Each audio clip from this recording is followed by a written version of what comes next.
அல்லேலூயா.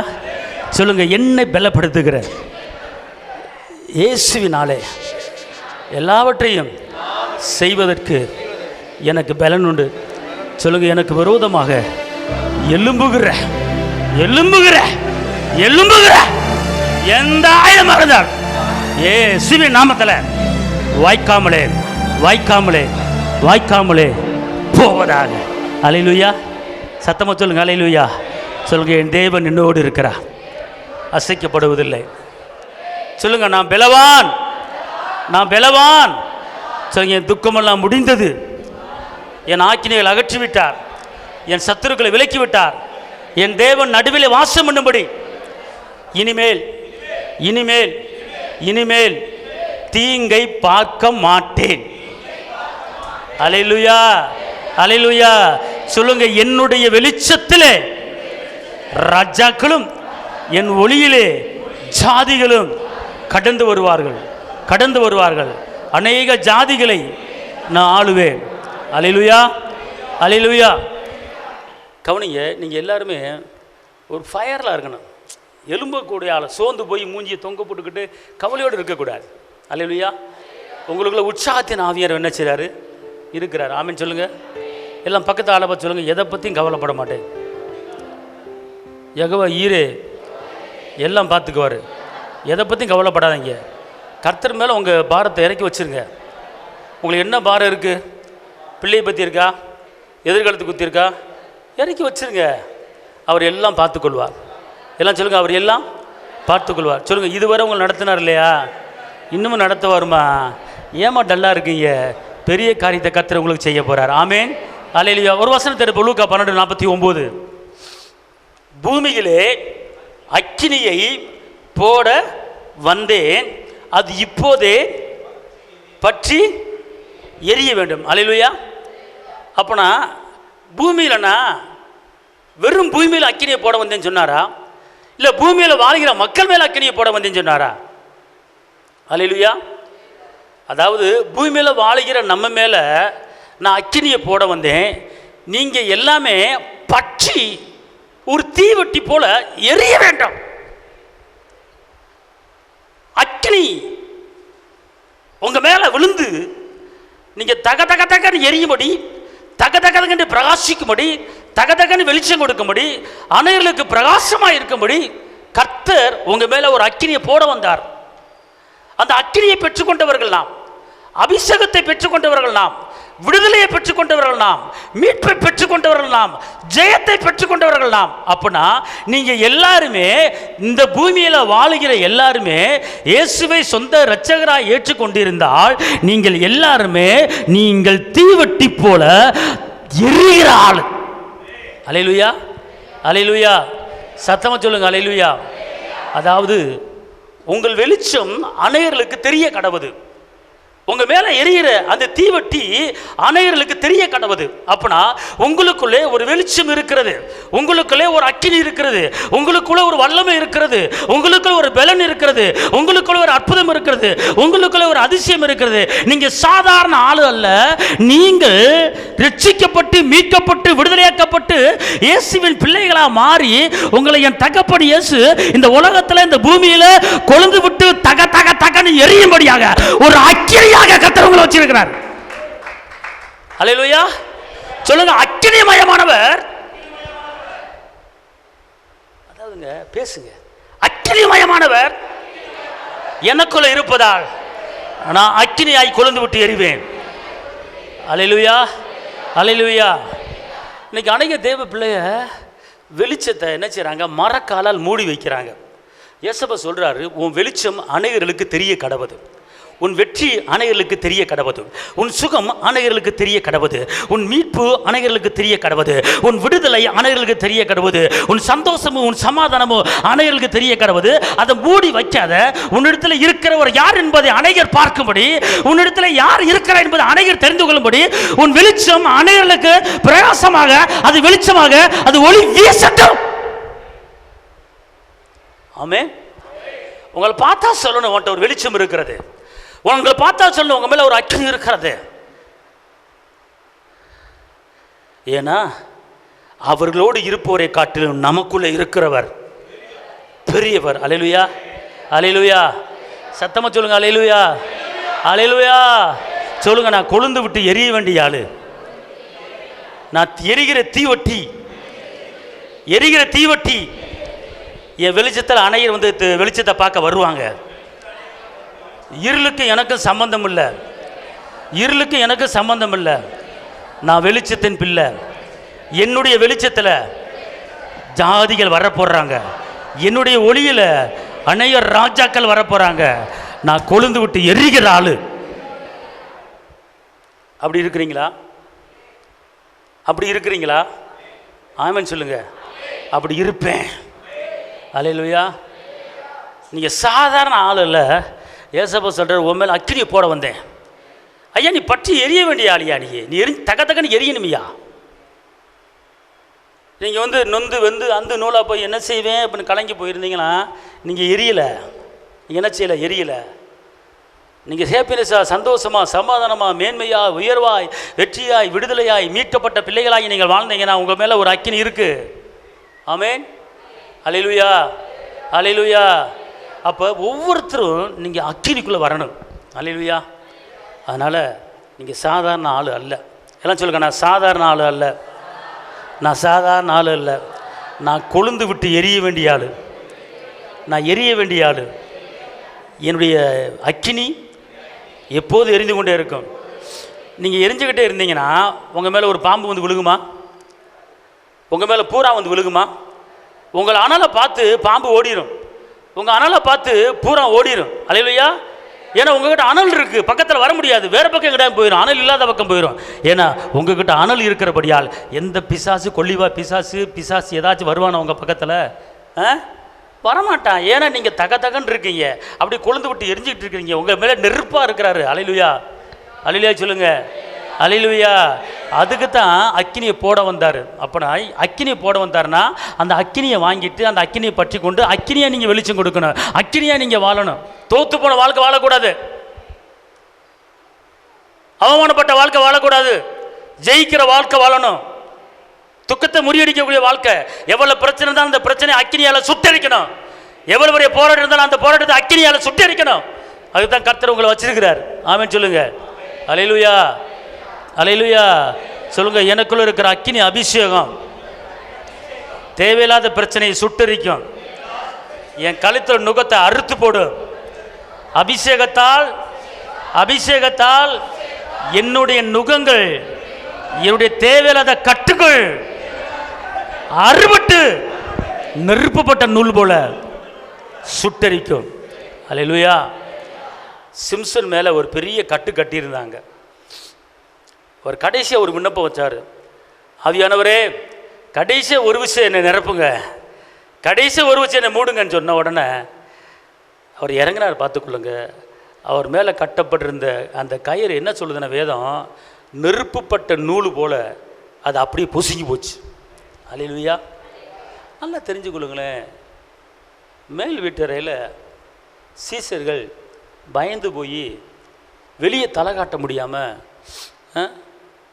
தேசத்து தலைவர்கள் என்னை பிடிச்சி ஜெயிலில் போட்டுருவாங்களோ என்னமோன்னு பயந்துக்கிட்டு அவர்கள் எல்லாம் மேல் வீட்டில் ஒருமனப்பட்டு கூடியிருந்தாங்க. அப்படி கூடியிருந்து அவங்க ஜெபிக்க ஆரம்பிக்கிறாங்க. நடக்கிற காரியம் அப்போஸ்தலர் 2:3-4. அப்போஸ்தலர் 2:3-4.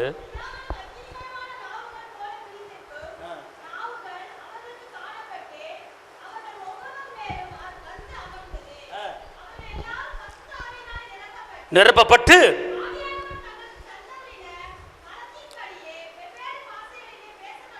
அல்லேலூயா. நல்லா கவனிங்க. மேல் வீட்டில் அவர்கள் எல்லாம் ஒருமனப்பட்டு ஜெபித்து கொண்டிருக்கும் போது வானத்திலிருந்து ஒரு பெரிய ஒரு நெருப்பு தக தக தக தகன்னு இறங்கி வருது. பார்த்துக்கொள்ளுங்க. அது உள்ள அந்த வீட்டுக்குள்ள வந்த உடனே அது அப்படியே 12 பிரியுது. 12 பிரிஞ்சு ஒவ்வொரு தலையில் வந்து உட்காருது. பார்த்துக்கொள்ளுங்க. உட்காரும் போது பயந்து போனவர்கள், நொந்து போனவர்கள், வெந்து போனவர்கள், நெருக்கப்பட்டவர்கள், கஷ்டப்பட்டவர்கள், அவர் எல்லாரும் என்ன பண்ண, தங்களுக்கு தந்தறின வரத்தின்படியே அவரவருக்கு தந்தறின வரத்தின்படியே அவர்கள் வெவ்வேறு பாஷைகள் என்ன செஞ்சாங்க, பேச தொடங்கினார்கள். அல்லேலூயா. அந்த வெவ்வேறு பாஷை என்ன பாஷை என்று கேட்டால் அது பரலோகத்தில் தேவதூதர்கள் பேசுகிற அந்நிய பாஷை. அந்த பாஷை பேசி முடிச்ச உடனேயே அவர்களுக்குள்ளே ஒரு வல்லமை இறங்கினது, அவர்களுக்குள்ளே ஒரு மீட்பு இறங்கினது, அவர்களுக்குள்ளே ஒரு தைரியம் வந்தது. அந்த நேரத்தில் வீட்டை திறந்து விட்டுட்டு என்ன பண்ணிட்டாங்க, பயந்துகிட்டு இருந்தவங்க வெளியே போய் ஒரே ஒரு பிரசங்கம் தான் பேதுரு 3000 ஆத்துமக்கள் ஆதாயம் பண்ணார். அல்லேலூயா. அப்போ இந்த காரியம் எப்படி வந்தது என்று கேட்டால், பரிசுத்த ஆவியானவர் இறங்கின உடனே நடந்த காரியம் பார்த்துக்கொள்ளுங்க.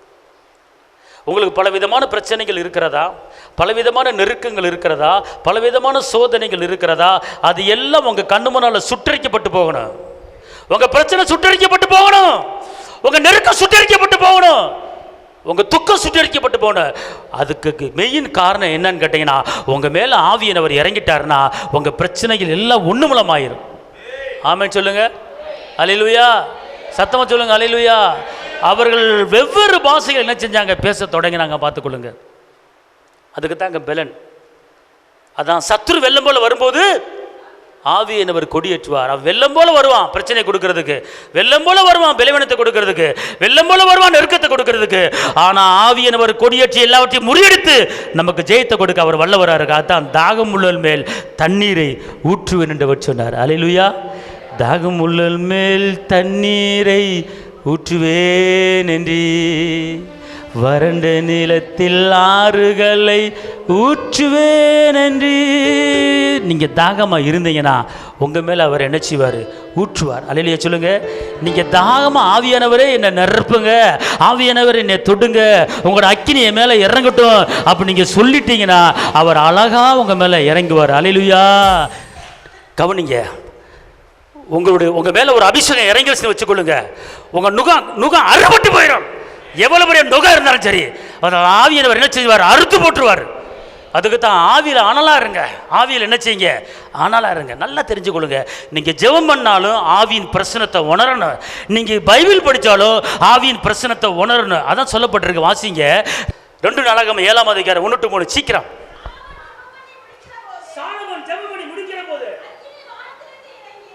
அக்கினி இறங்கி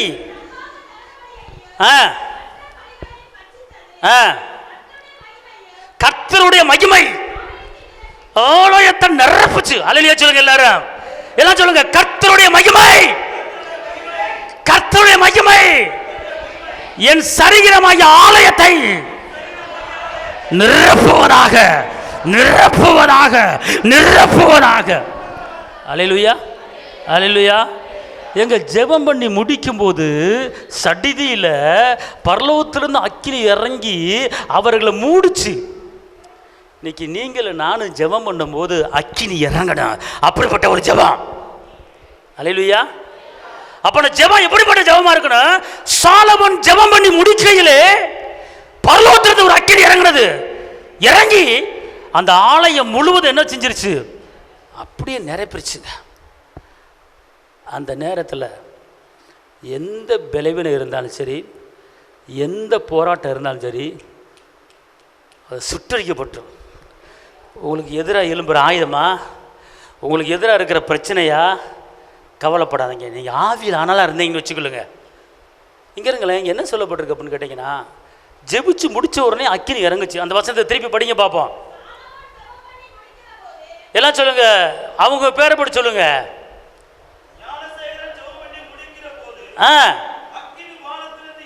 அக்கினி வானத்திலிருந்து இறங்கி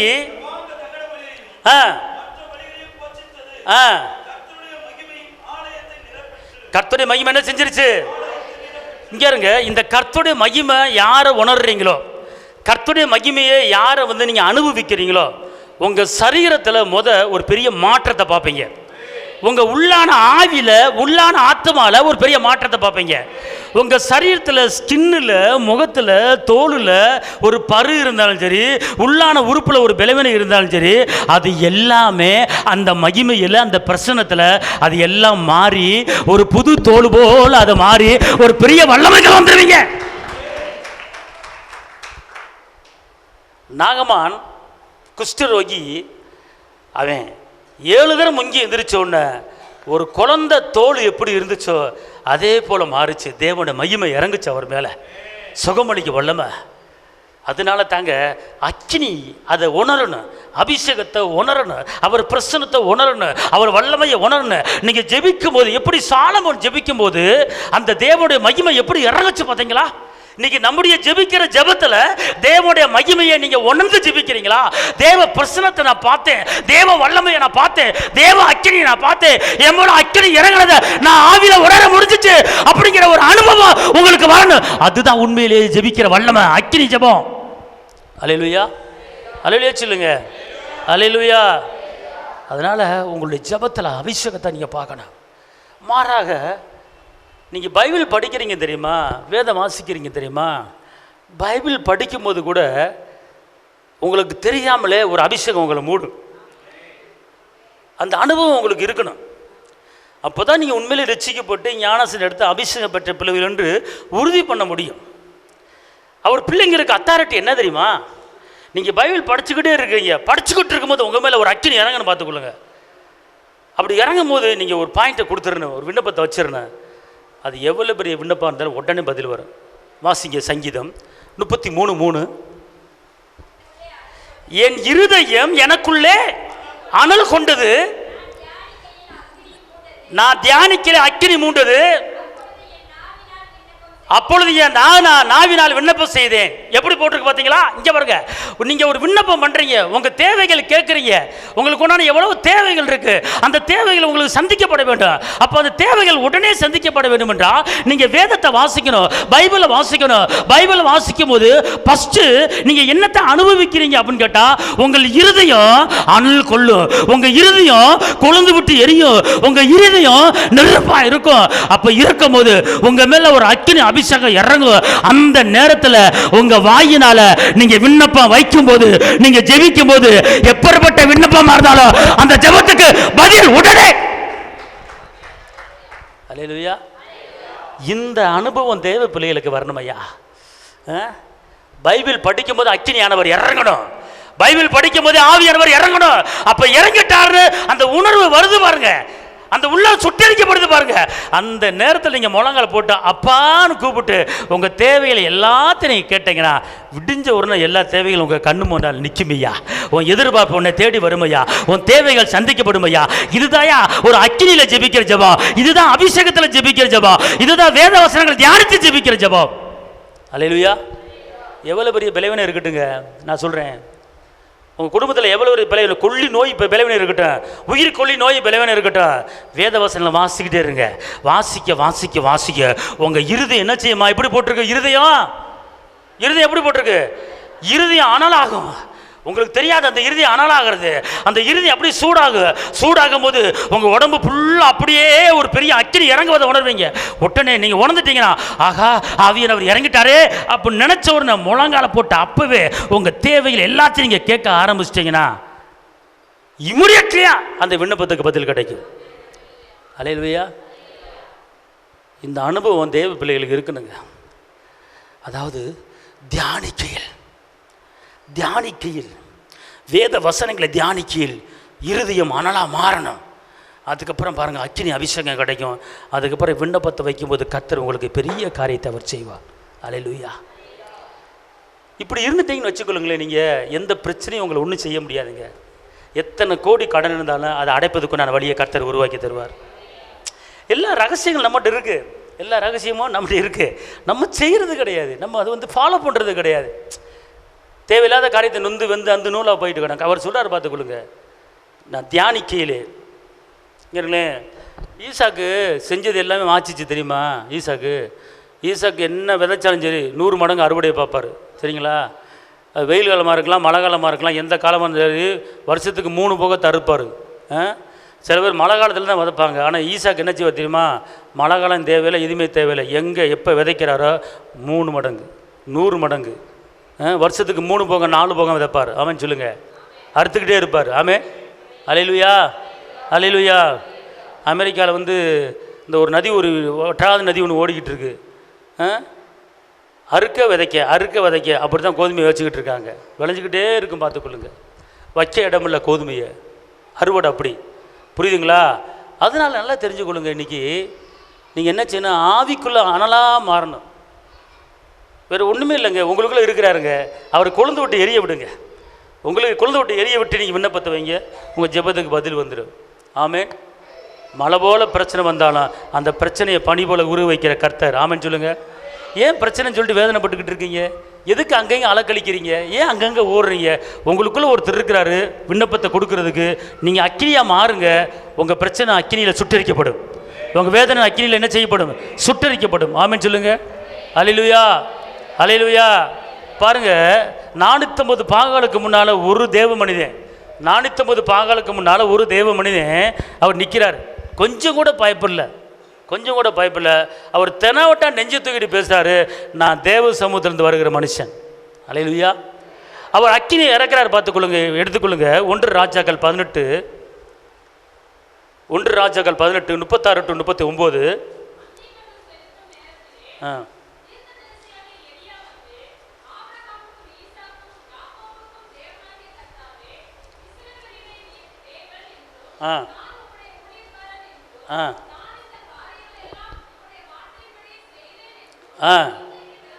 இன்றைக்கு விளங்க பண்ணும்.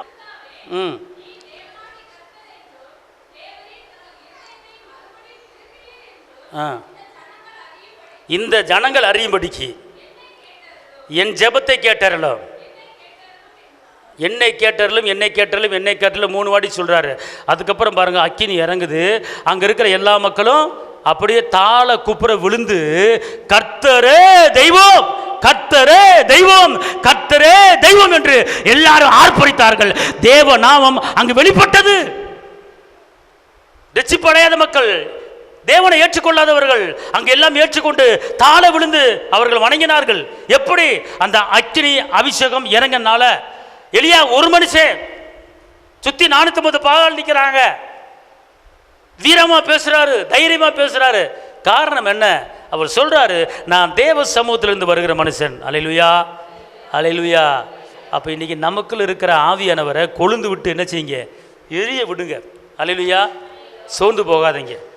சத்துவம் இல்லாத சத்துவத்தையும் சோர்ந்து போயிடுவனுக்கு பலனை கொடுக்கிற கர்த்தர் உங்களுக்கு ஒரு பலனை அவர் கொடுக்க போறார். அல்லேலூயா. ரைட், போகட்டும். இப்போது இந்த அபிஷேகத்தை நீங்கள் பெறணுமா வேணாமா? இந்த அக்கினியை நீங்க பெறணுமா வேணாமா? ஹலோ, பெறணும்னு சொல்றவங்க அல்லேலூயா. வேணுமா வேணாமா? இந்த அக்கினி உங்களுக்குள்ள வந்துருச்சுன்னா எந்த பிரச்சனையும் உங்க பக்கத்தில் வர முடியாது. பஸ்மம் ஆயிரும். பிரச்சனை என்ன செஞ்சிடும்? பிரிவினை பஸ்மம் ஆயிரும். சண்டை பிரச்சனை எல்லாம் பஸ்மம் ஆயிரும். ஏன்னா நீங்க கொழுந்து விட்டு எரிஞ்சு கொண்டு இருக்கிறீங்க. அல்லேலூயா. உங்களுக்குள்ள ஒரு ஆனந்த தைலம், உங்களுக்குள்ள ஒரு ஆனந்த அபிஷேகம். எப்போ பார்த்தாலும் சந்தோஷமா இருப்பே, கர்த்தருக்குள் சந்தோஷமா இருப்பே, நெருக்கத்தின் நேரத்திலும் கண்ணீரின் பாதையிலும் என்னை கரம் பிடித்த தேவன் என்னோடு இருக்கிறார். சந்தோஷம். யாருக்கு ஆனந்த தைலம் வேணும்? யாருக்கு ஆனந்த தைலம், ஆனந்த அபிஷேக தைலம் யாருக்கு வேணும்? வேணுமா வேணாமா? ஆனந்த தைலம் வேணுமா? அப்போ ஒன்று நீங்கள் செய்யணும். அங்கே தான் இடிக்குதுங்கிறீங்களா? அங்கே தான் இடிக்குது. இடிக்காது, ரொம்ப சுலபம். எடுத்து வாசிங்க. 45:7 சங்கீதம். நீதியை விரும்பணும், அக்கிரமத்தை வெறுக்கணும். ஆதலால் தேவனே ஆனந்த தைலத்தால், ஆனந்த களிப்புள்ள உதடுகளால். அல்லேலூயா. இங்க இருங்க. ஆனந்த தைலம் உங்களுக்கு வேணுமா? ஆனந்தம்னா என்னது? சந்தோஷம், களிப்பு, மகிழ்ச்சி. அதுக்கு பேர் ஆனந்தம். அவர் என்ன சொல்ற? ஒரு தைலத்தில் பல வகை அபிஷேகம் இருக்கு, அபிஷேகத்தில் பல வகை அபிஷேகம் இருக்கு. நுகங்களை முறிக்கிற அபிஷேகம் இருக்கு, சுட்டரிக்கிற அபிஷேகம் இருக்கு, வெற்றியின் அபிஷேகம் இருக்கு. ஆனால் ஒரு அபிஷேகம் இருக்கு, ஆனந்த தைலம், ஆனந்த அபிஷேகம், மகிழ்ச்சியின் அபிஷேகம். இந்த மகிழ்ச்சியின் அபிஷேகம் உங்களுக்கு வேண்டுமென்றால் நீங்கள் என்ன செய்யணும் அப்படின்னு கேட்டீங்கன்னா, நீங்கள் நீதியை விரும்ப வேண்டும், அக்கிரமத்தை வெறுக்க வேண்டும். அல்லேலூயா. நீதி எல்லாம் சொல்லுங்க. நீதியை விரும்பி அக்கிரமத்தை வெறுத்தேனா எனக்குள்ளே தைலம், எனக்குள்ளே அபிஷேகம். அல்லேலூயா, அல்லேலூயா. அடுத்து பாருங்க, இன்னொரு அபிஷேகம் உங்களுக்கு கிடைக்கணும்னா, ஆசீர்வாத அபிஷேகம் வேணும்னா, கடைசியாக சங்கீதம் 133:1 என்ன சொல்லுதுன்னா, சகோதரர்கள் ஒருமித்து வாசம் பண்ணும்போது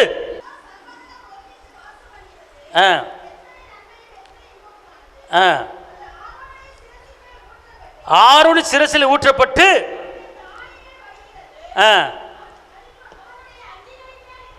இங்க பாருங்க, இந்த அபிஷேக தைலம் எதை குறிக்குது அப்படின்னு கேட்டா, இந்த அபிஷேக தைலம் உங்களுக்கு வேணும் அப்படின்னு கேட்டீங்கன்னா நீங்க செய்ய வேண்டிய ஒரு காரியம் என்ன சொல்லுங்க? இப்ப ஒரு மனதோட வாசம் பண்ணோம்னா தங்கணும். குடும்பத்தில் எல்லாரும் ஒரு மனமா இருக்கணும், பிரிவினை இருக்கக்கூடாது, சண்டை இருக்கக்கூடாது.